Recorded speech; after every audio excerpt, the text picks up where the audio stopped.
Olá pessoal, tudo bom? Bem-vindos mais uma vez a Um Livro da Vez por David Thomas. Bem, o livro da vez, então, será finalmente a biografia do maior dramaturgo de todos os tempos, que é o William Shakespeare. Só que antes de começar o vídeo, como eu sempre peço, né, que vocês entendam que a minha opinião não é a verdade absoluta sobre tudo, portanto, eu posso me equivocar em algum momento. Outra coisa também é que todos os links que eu vou citar aqui, tanto das minhas redes sociais, quanto o link da Amazon para você comprar este livro e me ajudar no meu canal, também estará aqui embaixo na descrição do vídeo, tá? E se algum barulho acontecer durante a gravação desse vídeo, obviamente são dos meus cachorros. E falando em cachorro, eu queria também, antes de começar a resenha do livro da vez, falar. Raramente eu falo, né, sobre alguns perfis que eu sigo aqui, só que eu acho que o que dessa pessoa merece total indicação, e enfim, que é o Instagram da Liliane. A Liliane, ela tem um canil lá na zona leste de São Paulo, se não me engano é acho que é São Miguel, tá? Eu procuro não comentar muito as coisas boas que eu faço, eu sigo bem aquela regra de Cristo, né? De que quando você faz o bem, quem tem que ver é o Pai lá em cima, ou algum ser celestial maior que a gente, e que nós não transformemos o nosso ato de caridade em algum objeto de aplauso, né? Não aqui na Terra. Caso contrário, a gente já recebeu a nossa recompensa. Mas a Liliana é uma pessoa que eu ajudo dentro do meu possível. Eu gostaria que vocês dessem uma olhada, tá? No Instagram dela, é muito bonitinho o trabalho dela. É alguém que dá pra ver que ela nasceu mesmo com essa missão, né? De cuidar dos animaizinhos. Você tanto pode ajudar ela financeiramente, enviando um Pix, quanto você pode comparecer no canilzinho que ela tem lá na Zona Leste, e adotar algum cachorro, ajudar com uma ração. Enfim, tem diversas formas assim que ela acaba recebendo a ajuda. Então, como vocês sabem que eu gosto bastante dos bichinhos, e eu creio que muita gente que me acompanha também gosta, né? Então eu vou deixar o link dela lá, tá? Então desde já pega o seu café, o seu chá, a sua xícara e vamos conversar sobre o livro da vez. Tem o nosso William Shakespeare aqui, né? O mais conhecido como o Bardo, que era o apelido dele na época. Ele nasceu na pequena cidade inglesa de Stratford-upon-Avon. Ele era da mesma época do Nicolau Maquiavel, né? Eu já tenho resenha aqui do do príncipe do Nicolau Maquiavel. Eu vou deixar aqui em cima também. No século XVI, tá? Ou seja, já era a idade moderna, né? Já tinham recém saído da Idade Média. Mas é óbvio que quando você passa pelo processo da Idade Média para a Idade Moderna, as coisas não mudam assim, né? É um processo de transição de tempo muito grande, tá? E o Shakespeare ele vai reproduzir muito disso nas suas obras. Inclusive a questão das bruxas, a gente vê muito isso em Macbeth, e enfim. Tá? Mas vamos ter em mente que Maquiavel, o Shakespeare, ele é da mesma época de um dos maiores escritores dos meus livros favoritos também, que é O Príncipe do Maquiavel. Tudo que se sabe sobre a vida de Shakespeare, quase tudo na verdade, sempre foi um pouco contestado, né? Eu lembro que até na faculdade, a minha professora de literatura inglesa, ela tinha, quando ela falava do Shakespeare pra gente, ela sempre falava com essa, é quase como você fala do Rei Arthur, né? Você não tem muita certeza ali sobre as coisas. Só que o que esse escritor, esse biógrafo vai fazer aqui trazer elementos que comprovam a própria existência de Shakespeare. Então a gente tem documentos do Shakespeare na paróquia dele, de nascimento. Nós temos registros dos pais dele, né? O John Shakespeare, se eu não me engano, que era o pai dele. Nós temos o registro de casamento, nós temos as próprias peças assinadas por ele, nós temos a família, né, os descendentes, né, a mulher, os filhos, enfim. Inclusive até registros policiais que ele precisou fazer. Então, fatos por fatos existem, tá? Essa dúvida de que Shakespeare existiu ou não, ela nasceu dentro da própria academia, né? Dentro do centro universitário. Afinal de contas, é muito complicado até hoje para um acadêmico admitir que uma pessoa não acadêmica, ainda mais no caso do Shakespeare, né? O Shakespeare saiu da escola muito cedo para ajudar o pai, enfim.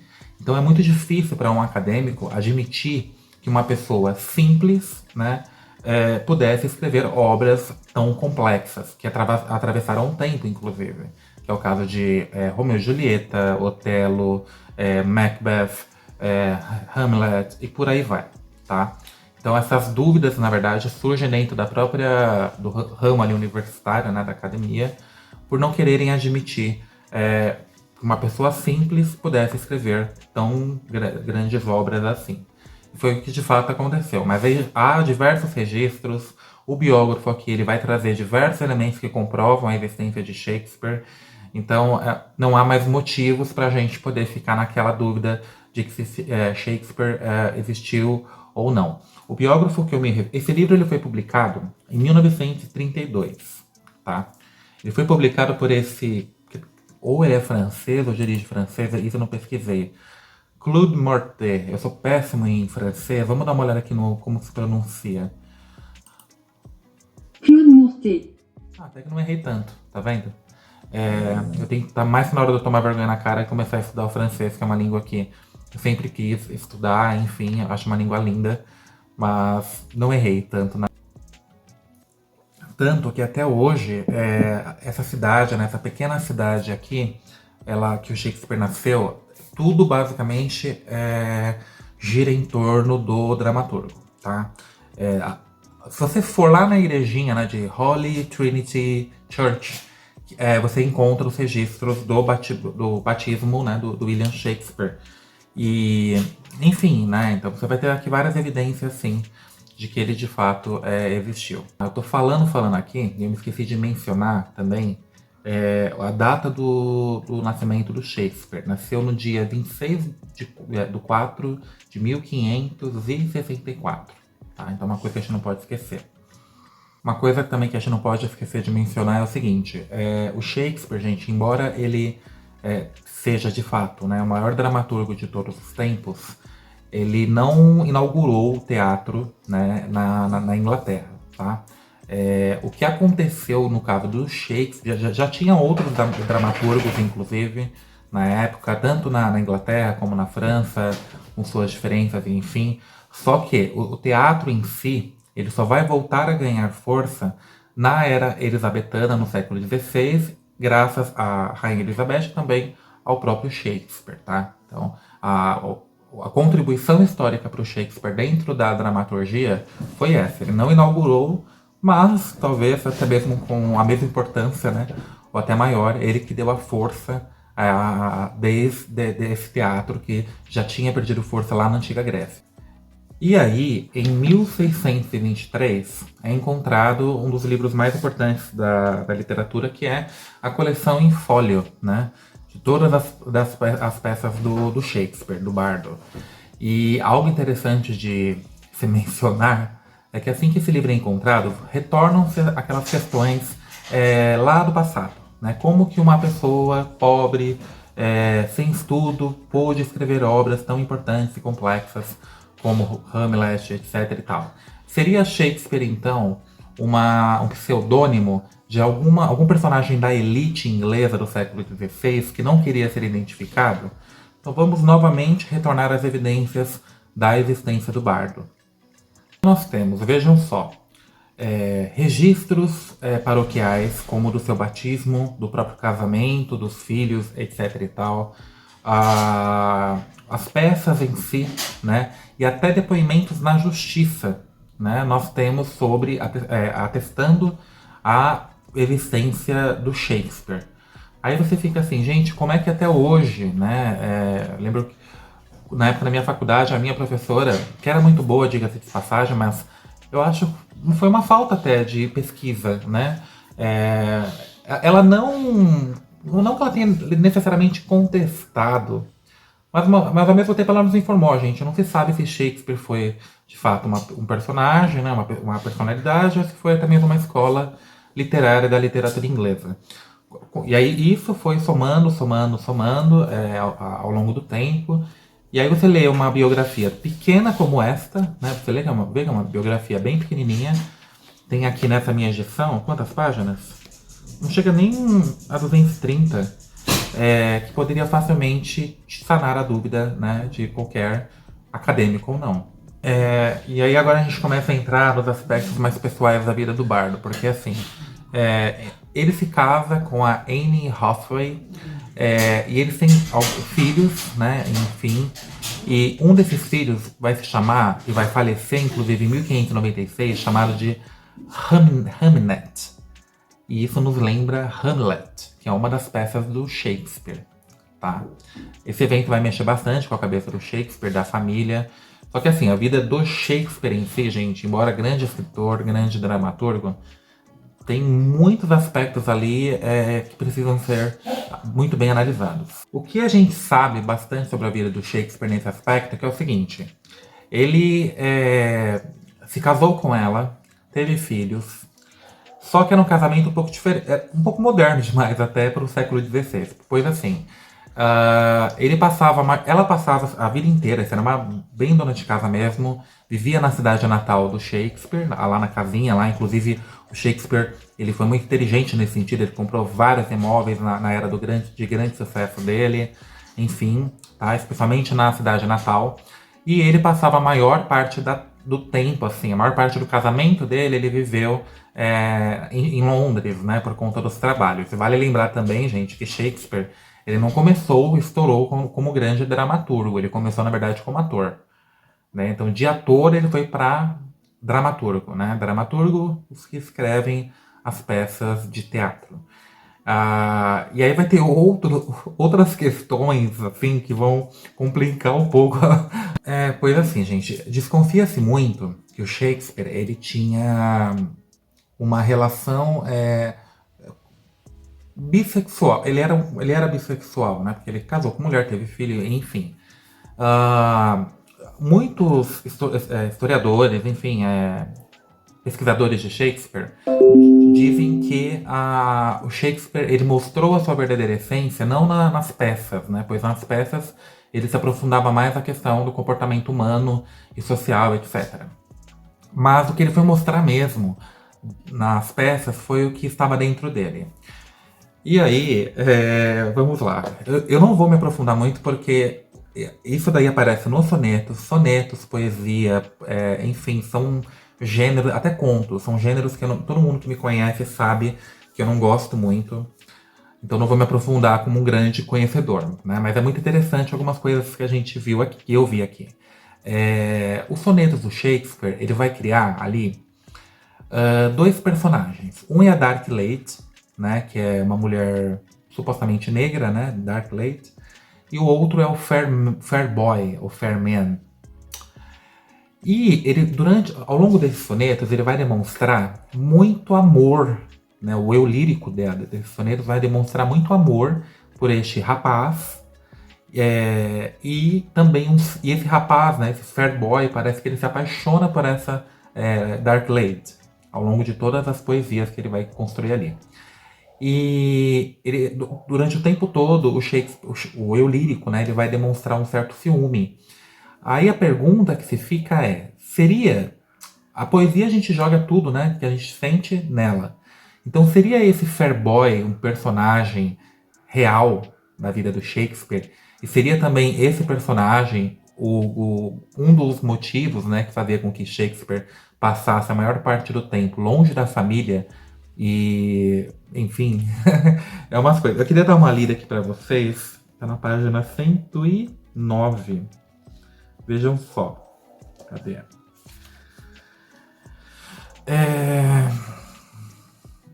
Veja só. Nessa época, de acordo com Elizabeth Badinter, principalmente tá em francês, eu não vou conseguir ler, não se surpreende mais com essa confusão dos sexos. Sem chegarem até a homossexualidade pura, homens e mulheres de hoje adotam com muita frequência itinerários complexos. Depois das ligações adolescentes entre companheiros e companheiras do mesmo sexo, alguns e algumas entram na norma e tornam-se esposos e esposas, pais e mães de família perfeitamente aceitáveis. Sucede também, com o passar dos anos, e talvez por um fenômeno de desgaste, que homens e mulheres tenham a revelação de suas tendências reais e lhes deem livre curso, se as esconderam até então.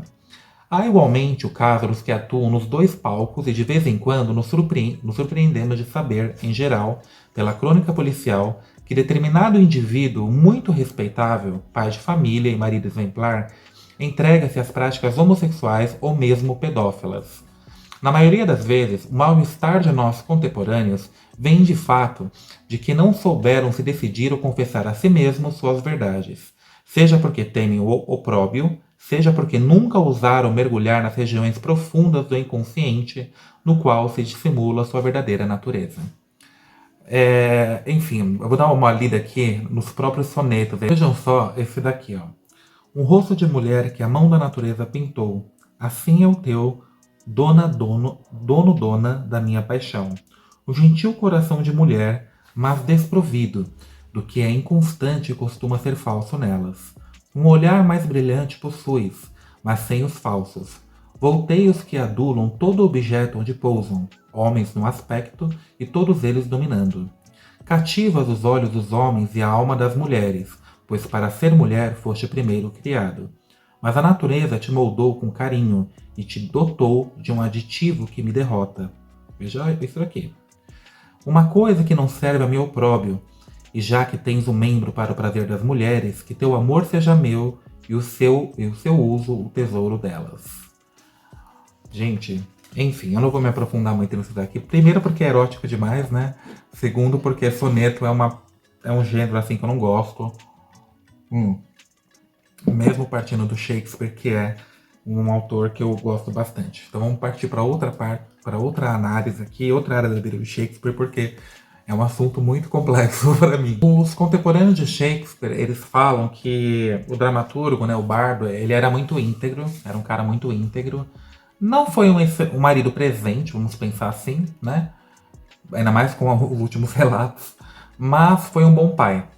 E o Shakespeare, embora ele abordasse muitas questões humanas nas suas peças, enfim, ele era um cara muito, gostava de dinheiro, né? Ele era muito materialista, enfim. Também não é que mal há nisso, eu não vejo mal nenhum a pessoa trabalhar, independente do que ela quer, ainda mais que seja em algo que ela goste, né? E ganhar o seu dinheiro, tá? Tanto quando eu acho um absurdo, por exemplo, quando chega alguma editora e aqui no meu canal, por exemplo, e de muitos outros, nos oferecem livros, né, como pagamento. As pessoas falam, gente, pelo amor de Deus, livro requer tempo, né?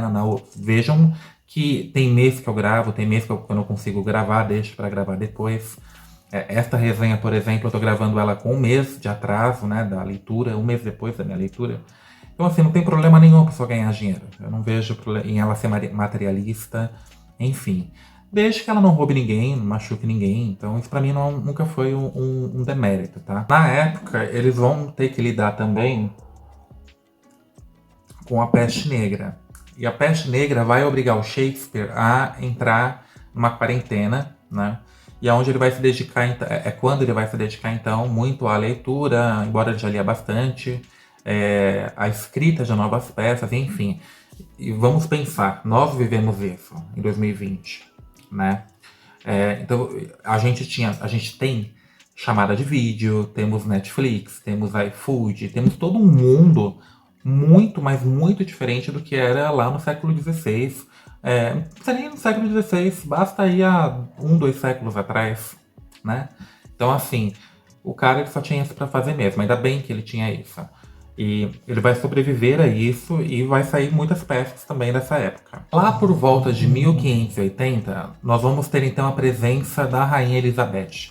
E é interessante a gente falar sobre ela, primeiro porque ela faz parte, né, de toda a vida do Shakespeare. É interessante a gente pensar e dar uma analisada aqui na história da Rainha Elizabeth, porque a Rainha Elizabeth ela era filha do rei Henrique VIII e a Ana Bolena. A Ana Bolena ela vai ser executada na frente da filha, inclusive, acusada de adultério, tá?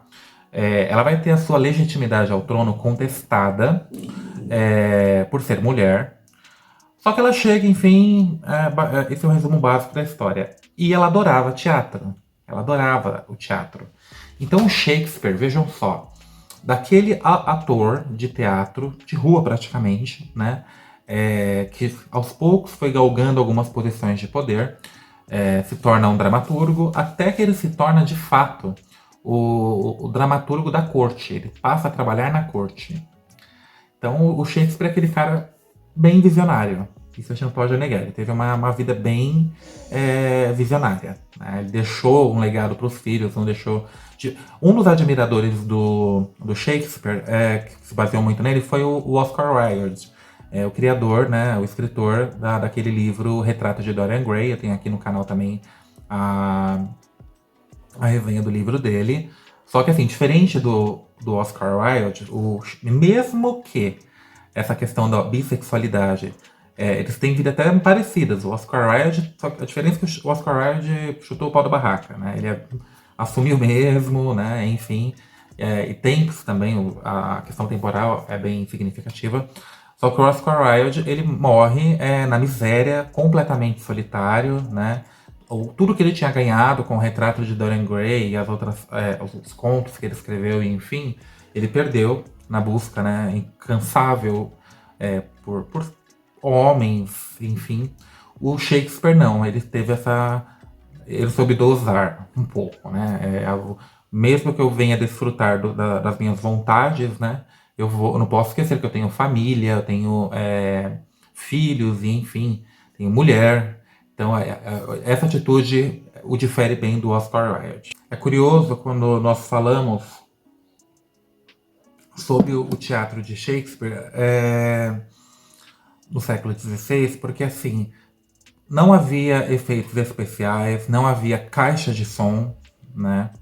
E até as vestimentas, o biógrafo vai dizer aqui que eram difíceis, né, de serem feitas, enfim. Então, o que era muito comum acontecer era um fidalgo morrer, e como os criados, enfim, não podiam utilizá-las, elas revendiam essas vestimentas aos atores. Né? Isso eu achei um aspecto bem interessante. E outra característica do Shakespeare é a questão de transformar o teatro em algo acessível para todas as classes sociais. Não somente no sentido de valor, horário. Os horários eram fixados em momentos que eles sabiam que tanto a classe média quanto a classe... Assim, os trabalhadores, né? No momento que eles saíam das suas funções, eles podiam ter a oportunidade de, antes de voltar para casa, frequentar o teatro, enfim. E também, além de transformar os ingressos acessíveis para todas as classes sociais, ele tinha a preocupação de que os personagens construídos dentro de suas peças também fossem representações de cada membro das classes sociais da época. Então, desde a realeza até os plebeus, enfim, estavam ali sendo representados. Muito diferente dos nossos teatros atuais, né? Eu estava até comentando com um conhecido meu esses dias sobre isso. Assim, o teatro é uma coisa que eu acho muito legal, só que é praticamente impossível de ser, né? A não ser quando surge alguma promoção, enfim.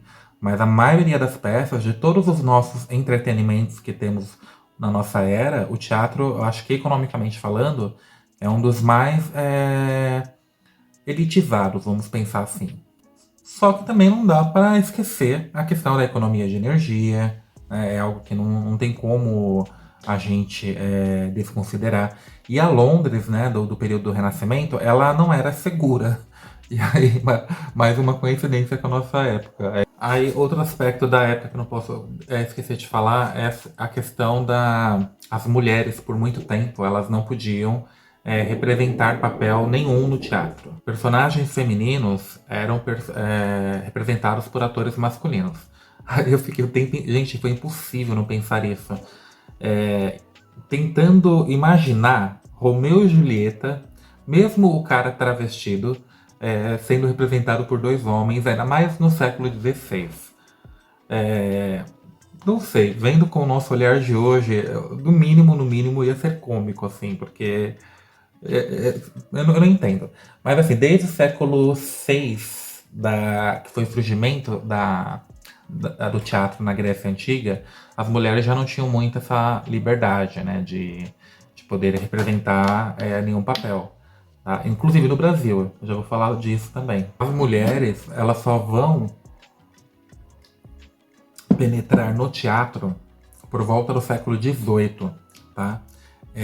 E outra, aqui no Brasil, a rainha Maria I, ela proibiu completamente a presença de mulheres nos palcos.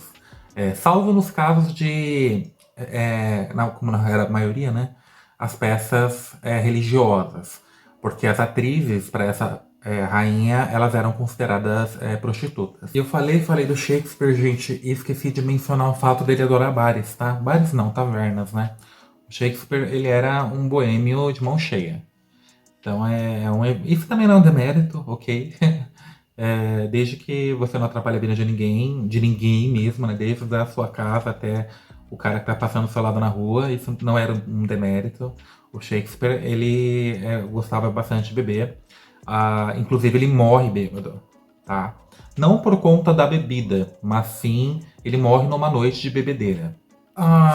Então, assim, desde todo esse período, né, como nós vimos aqui, no século XVII, o Shakespeare, por vários motivos, ele se viu obrigado, então, a voltar para sua cidade natal de forma definitiva. Então foram várias coisas mesmo. Uma delas, a primeira, foi o incêndio do teatro shakespeariano, o nascimento da neta e um evento, né, que foi na verdade foi uma tentativa de assassinato do rei James I, que foi um evento em inglês chamado Gunpowder Plot, tá? Que foi a conspiração da pólvora. Se tiver interesse, dá uma pesquisada aí depois. Então, todos esses eventos fazem o Shakespeare voltar para a sua cidade natal e viver um pouquinho com a sua família ali. Só que não vai durar muito também. Numa noite, em 1616, ele recebe, então, dois colegas dele também, da área da literatura, do teatro, que foi o Ben Jonson. Inclusive, o Ben Jonson ele é muito citado aqui também nessa biografia. E o Drayton, também um escritor, mas se não me engano não era muito conhecido na época. Eles vão lá para uma noite de boemia, de bebedeira, bebem muito, inclusive o dramaturgo não, perdão. O biógrafo chama esse último capítulo de Uma Morte Feliz, né? Eles bebem bastante, enfim. Na volta para casa, o Shakespeare ele morre. O que se sabe é que o Shakespeare ele tinha um tumor, só que não se sabe se ele sabia que ele estava com tumor. E nessa noite, por coincidência ou não, ele com 52 anos de idade, esse tumor se manifesta, uma febre muito forte vem sobre ele, e o mundo, na verdade, né, ele morre e o mundo acaba perdendo, até jovem, né, 52 anos é jovem ainda, um dos maiores dramaturgos de todos os tempos. Bem, eu na verdade comecei a ler esse livro porque desde 2019 a 2020 eu estou para fazer o projeto Reading Shakespeare junto com vocês. Então eu já vou fazer até uma playlist depois com esse projeto, no qual eu vou ler algumas comédias, algumas tragédias e obras históricas do Shakespeare e trazer aqui para o canal. Então eu vou começar, obviamente, como eu sempre, quando eu tenho algum projeto longo assim, tal como eu fiz com as obras do Jorge Amado, né? Eu sempre começo pela biografia do autor, que eu vou trabalhar por um bom tempo. E é isso, então vamos inaugurar hoje o projeto Reading Shakespeare, sem pressa, enfim, vai saindo aos pouquinhos. Quem me segue lá no Instagram vai vendo o que eu tô lendo e, enfim. Não se esqueçam novamente de que todos os links das minhas redes sociais estão aqui embaixo no canal, tá? O link para vocês adquirirem também este exemplar na Amazon e me ajudar, assim como qualquer outro livro que você quiser comprar na Amazon através do meu link, vai estar aqui embaixo também. Não esqueçam o Instagram da Liliane, tá bom? Você que gosta de bichinho, enfim, vai lá. Não vai para encher o saco, não vai para atacar. Vai lá somente se você realmente gosta de bichinho, que você vai para somar, tá? Gente, para encher o nosso saco, para atrapalhar a nossa vida, enfim, o mundo tá cheio delas. Na internet, então, nem se fala, né? Então, por favor. É isso, gente. Muito obrigado por ficarem até aqui. Até o próximo vídeo. Fiquem bem e até mais.